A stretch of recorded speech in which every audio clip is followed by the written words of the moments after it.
Alright, so this is tier list for OB50. What is it? OB56? Couple things to run through before I start. One. Oh, he's going crazy again. Alright. One. This is going to be a bit quicker than normal. I'm not going to go through every single champion one by one like I normally do. Not enough has really changed for that, I feel. Like, I only really want to do that when there's been a big patch where a lot has changed. But this time I'm just going to go through individual champions that have changed. I'm just going to show you guys the whole tier list, the completed tier list, and I'm just going to remark on the main things that have changed. So it's not going to take too long, and it's not going to be how do you say it? I don't know. It's not going to be too long. On top of that, note that this is just my opinion. This is not some sort of official tier list. You can't really have a full-on tier list that is 100% accurate. That's just not a real thing. This is just my opinion on how the champions fit into competitive play, that is into esports play. It bleeds over a bit into ranked and casuals, but this is aimed at competitive play for esports play. And then if you're going into a casual game or a ranked game, obviously a character like Skye is going to be slightly higher tier than she is going to be in a competitive setting. And then last but not least, there's a lot of champions that may be in. I mean, there's a lot of champions that may be in spots for very specific reasons. The tiers aren't just SS is better than S+, is better than S, is better than A+.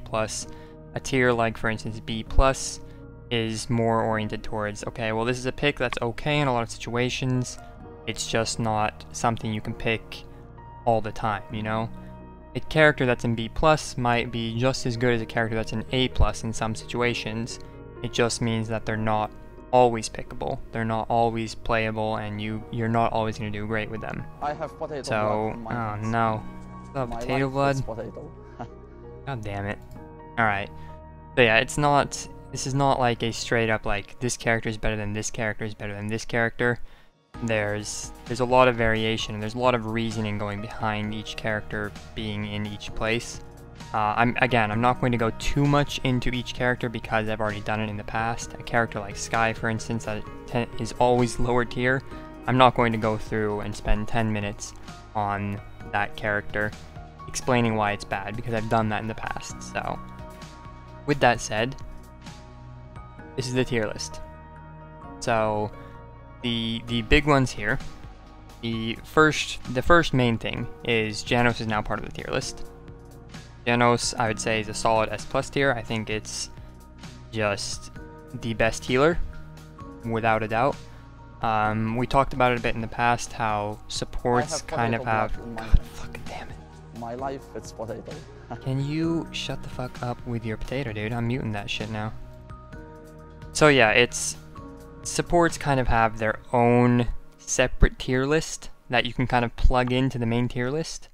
So in the support tier list, at least for the top supports, it generally just comes down to who's better and who's worse. So for instance, in this case, Janos is better than Snake, Snake is better than Saris and Ying, Ying and Saris are better than Grover and Pip. I mean, Grover and Pip aren't really healers, so it's kind of iffy there, but for at least Saris, Janos, and Snake, it's just a straight up tier order of Janos heals more than Snake, and Snake heals more than Saris. Very simple. And then I've kind of just plugged that into the main tier list. I think Janos is one of the first healers we have in a while where it's been like, you should be picking this early. You should be like, I swear to God, dude.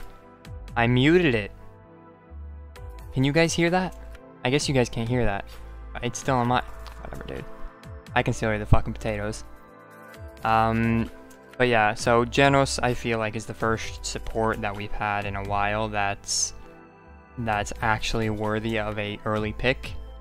Like, Snake and Saris have been pretty comparable in the past. Sure, you might want to prioritize Snake a little bit.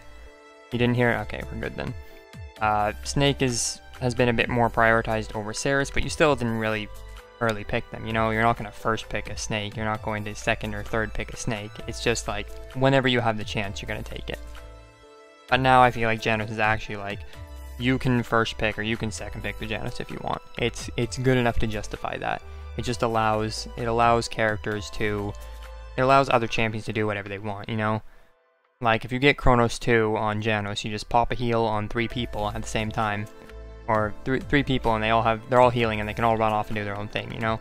It makes it so much easier to win your 1v1 fights, which can be very crucial at certain points.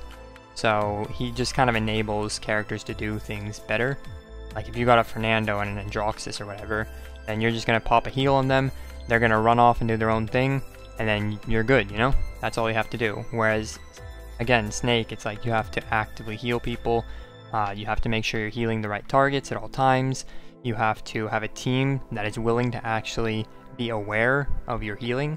Like, you just saw in the game I just played, I put a gourd down and there was like no one standing in it half the time. Like, the Ruckus would just walk away from it. And it's like, I'm dependent, if I want to heal well, I'm dependent on him having the knowledge to stand in my gourd. And that's not something you have to think about at all with Janos. It's very similar to old Ying, where you just pop a heal down and it's just auto-healing everybody. So in that sense, Janos is definitely really fucking good. And then yeah, I think Fernando we had an S+ before.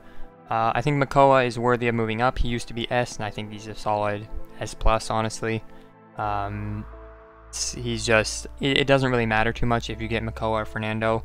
They are pretty much on par. Obviously, Makoa is going to have a lot more pressure in like solo queue, casual, and ranked games because you can actually one-shot things. Fernando's a little bit more team dependent because he's more about buying time and being annoying, whereas Makoa is just straight up like a flanker, you know? He can just go and kill stuff. So, but in competitive play, they do slightly different things, but they're both about as good. It's like you get one or the other for the most part, or one or two, both of them are banned basically. So I think they're both S+ tier. They're incredibly annoying to deal with, and yeah. Cassie, on the other hand, moved down from S+ to S.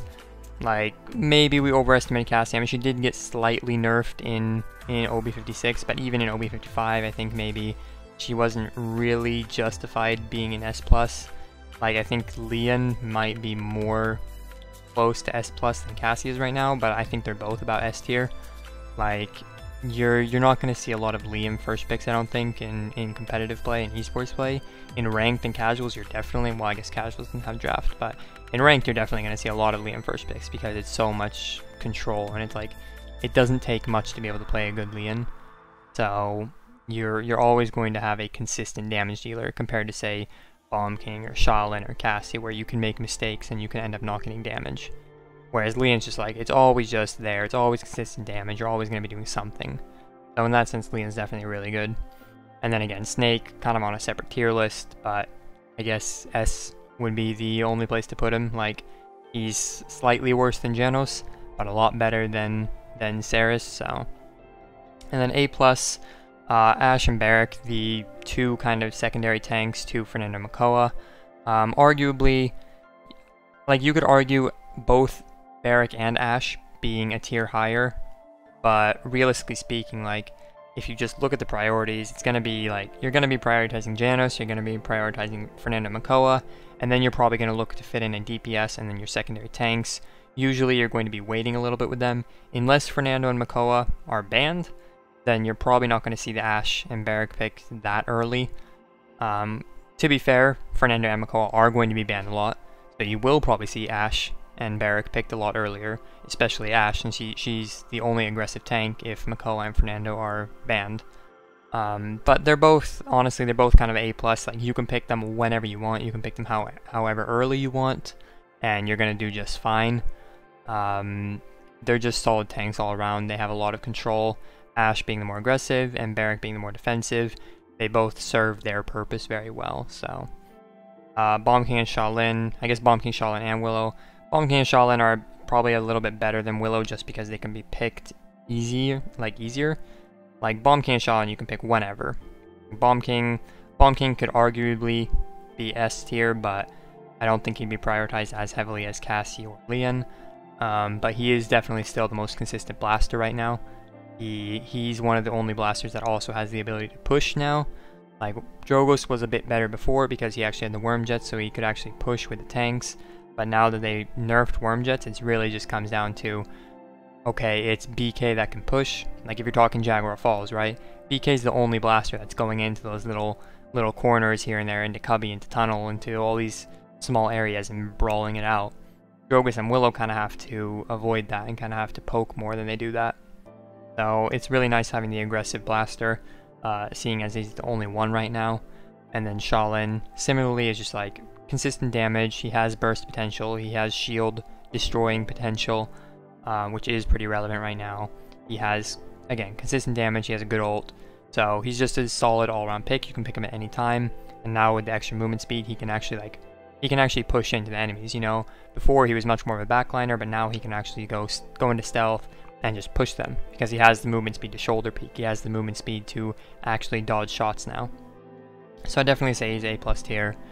And then Willow, Willow's a bit trickier. She is a very good damage dealer. She has to play a bit more passive than the Bomb King, but she is definitely consistent damage. It's just a matter of she's shut down a little bit easier. It's very hard to shut down a Bomb King, whereas Willow, you can shut a Willow down with certain picks, with an Andro, with a Lee, and even with a Makoa. So it can be very obnoxious playing as Willow, but if you don't have those things to counter the Willow, she's extremely annoying to deal with, and she's definitely a pub stomper. But even in competitive play, like you can really punish certain picks and certain team comps with the Willow, especially if you get your ult up. So yeah, that's the A+ characters. As for A, I mean, A is this tier where you can pick them at any time and they'll do just fine, but that's about it. Like, they don't necessarily excel at anything. You don't need to pick them early. They're just kind of these filler characters. This goes for all of them. You have the two filler tanks of Ruckus and Inara. For Ruckus and Inara, it strictly comes down to what map you're on. Like, if you're on Serpent Beach, maybe you want Ruckus so you can get the high ground, right? You'd rather have Ruckus than Inara on Serpent Beach, so you can get high ground control. If you're on Bright Marsh or Jaguar Falls, maybe then you want the Inara because then you have the cripple, then you have the ability to just push and stand in their face, and the Ruckus doesn't get as much value because he doesn't have that same immediate threat in your face kind of deal. So they're good against different team comps. They're good on different maps. So they're both options. It's just flexibility there. And the same thing with like Grover and Grok. Actually, Grover, Grok, and Ying. All three of those are like healer/brawlers. They're secondary healers that can just get in your face and brawl. Obviously, Grok and Grover are slightly different. Grok is the I'm going to push you down and you're going to have to try to stop me. And Grover's the I'm going to stand back here and throw axes. You're going to have to try to stop me. So we have kind of the sniper brawler, if you will, who's just standing there chucking axes all the time, and then we have the kind of more pushing brawler with the Grok, who just puts a totem behind a wall and stands there and says, "This is my territory now. Try to push me." And then Ying is kind of like almost in between, where she's not really a brawler. She's more of a consistent DPS right now, but she does have the added benefit of actually having decent healing. Yeah, she's pretty good as well. And then Victor and Drogos, they're just okay DPSs. Like, Drogos obviously has been a decent pick for a long time, and you can definitely get Drogos. If you don't have a Bomb King, you can definitely get a Drogos. He struggles in the same way that Willow does, where he has certain counter picks that are really obnoxious. But if he's kind of uncontested, or if he's on certain maps where he's not under pressure as much, then he can get a lot of work done. So he can still be a very consistent DPS, especially with Combustible. And of course, he does have the one-shot ult, which is very helpful. As for B+, this is the tier of characters that are more I don't know how to put this. They're good picks. They just need specific circumstances. You know, I mean, Kinessa's kind of always been this way, where you need very specific situations for Kinessa to work properly. And that's kind of the same with all these characters right now. Like, Lex is only really good on like Jaguar Falls, maybe Bright Marsh, but he struggles a lot on more open maps where he can't get good flanks off and where he can't actually utilize his visibility through walls. And same thing for like Buck and Andro. They're not really, you're not going to be seeing a lot of Buck and Andro picked, but you might see you some every now and then if there's a specific scenario, right? If a team picks Drogos and you have no counter to it, you might last pick an Andro and say, okay, well, we need the Andro, we need something to be able to deal with the Drogos, so let's pick up the Andro. And he can absolutely do well in those circumstances. Like, there's nothing saying he can't do well. It's just, you're not going to be seeing them picked very often. And when you do, it's going to be under pretty specific circumstances where he actually is going to excel. Same thing for Buck, and same thing honestly for Eevee. Eevee, I'd say, has maybe the most potential out of these to be a more consistent pick. Maybe Pip as well. As I mentioned before, Bomb King's really only the more brawler type of blaster right now. He's the only one that can go into tight areas and actually like split people up. And Eevee and Pip both have potential to do that as well. Obviously, Eevee's more of an actual flanker of like, I'm gonna get behind you and I'm gonna cause a commotion until you deal with me. Whereas Pip's more like Bomb King of, I can go into these rooms and I can really fight you and be a nuisance. So they both have a lot of potential. I think either of them at any time could potentially go up to A. Obviously, Eevee has a ton of bugs with the blink right now, and it's near impossible to play properly. Because if one of those bugs arises mid-game and it fucks you over, then that's it, you know? That's it. That's game over. Pip, on the other hand, is maybe a bit weaker than the Eevee. Doesn't have any bugs, and he is consistent DPS. He's just... It's the same issue he's always had, where he's a jack of all trades, and he doesn't necessarily do anything extremely well. But we might see some more of him in the near future. I wouldn't be surprised. And then B tier is reserved, is basically just for pocket strats. Torvald Torvald might have potential to be a bit better. He might not have, he might have potential to be B+ tier where you can pick him in specific circumstances, but he's not necessarily a pocket strat. But I feel right now, no one's experimented with him enough for him to be anything but a pocket strat. And then for Tyra's literally on the verge of being C tier. It's just there's no reason to pick, man. There's just no reason. Why would you pick a Tyra when you could pick a Victor? You could just go Victor with Hipfire and do the exact same thing as Tyra, but better.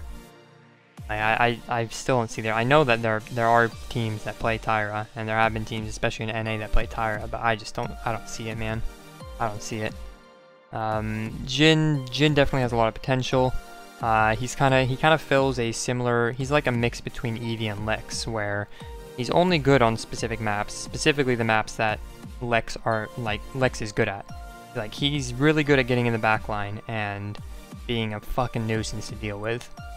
So in that way, he's very good on certain maps and in specific situations like Lex's, but he's also like Eevee. He's kind of like a new, reformed Eevee of, he's going to get in your backline, and he's going to stand there, and if you don't deal with him, he's going to absolutely destroy your backline, and if you do try to deal with him, he will just leave, because he has a counter.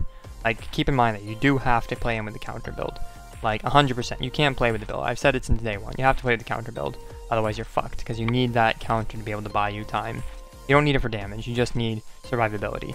And he has so much sustainability. He can counter and heal up off of it. If you don't run the heal build on the counter, then you can just, if you have a healer like a Janos, then you don't need it anyways. You just go between your counter and your Billow, and you can almost get the cooldowns perfectly aligned so that you always have one of them up. And you can legitimately just run that over and over and over again. So he has potential, and I think you will probably see some play on very specific circumstances, like Jaguar Falls, maybe Bright Marsh, these smaller maps with a lot of corners you can hide around.